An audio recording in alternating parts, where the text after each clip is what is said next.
Hey everyone, Kaihatsu here. Have you ever played the game Ico?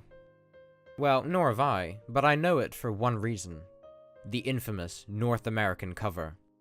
This thing is so ugly, I just can't describe it in words. The reason the North American version of the game got such a bad cover is because lead designer on Ico, Fumito Ueda, was unable to supply the supposed cover in time for the game's release in North America. So they got this hideous thing instead. The cover used in Europe and Japan, however, is a work of art.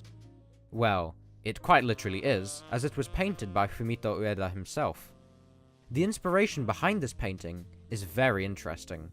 It is based on a painting by Italian artist Giorgio de Chirico, an Italian painter and writer who produced surrealist and metaphysical art. Much of his work influenced other surrealists, such as Salvador Dali and Max Ernst. The cover of Ico is based on a painting of his called The Nostalgia of the Infinite. The subject of the painting is a large tower, portrayed in evening light. In the foreground, there are two small figures, as well as another structure further forward.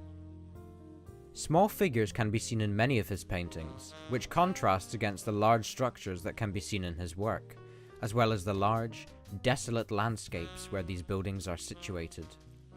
Together, these components portray many different feelings, such as loneliness, nostalgia, sadness, uncomfortableness, and even fear. These feelings can be attributed to the way de Chirico spaces different elements of his paintings apart. The nostalgia and melancholy feelings are most likely due to the exaggerated perspectives used in his paintings, the eerie artificiality and quietness of the cityscapes in them, as well as the light almost always being of a late afternoon or early evening time. These settings can often invoke certain feelings due to memories that a person holds. Comparing The Nostalgia of the Infinite to the cover of Ico, we can see many similarities. I managed to find a version of the painting that wasn't obstructed by the stuff on the cover of the game, so let's take a closer look. In both images, there are two figures in the background, as well as a strange structure in the foreground with arches.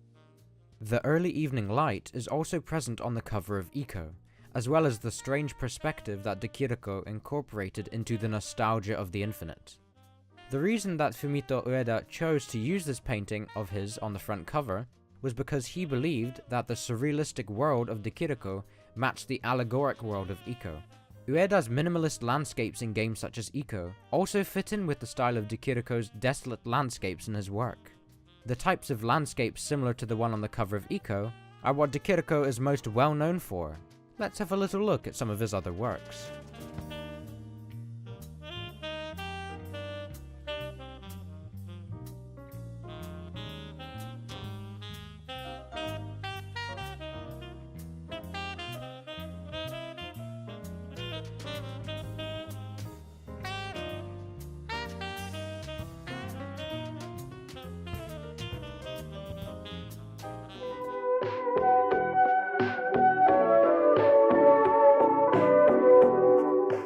He painted such landscapes early in his career, in the 1910s, and these paintings are deemed to be more successful than his later work.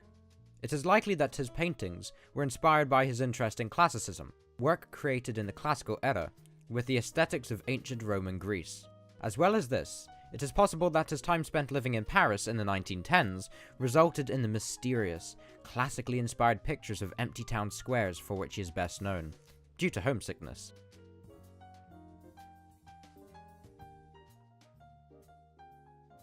There's something mysterious about the way that surrealist works can provoke such emotions, and I will go into greater depth about surrealism and de Chirico in another video, as there is still plenty more to talk about in terms of video games, and his relation to them, along with other surrealist painters. If you enjoyed this video about artistic analysis and games, then subscribe for more. I'm quite an arty person, so there will definitely be more videos about surrealism and games coming soon. In the meantime, why not take a look at this video I made a while ago, which looks at how Impressionist painters, such as Claude Monet and Vincent van Gogh, have influenced the games industry. See you next time!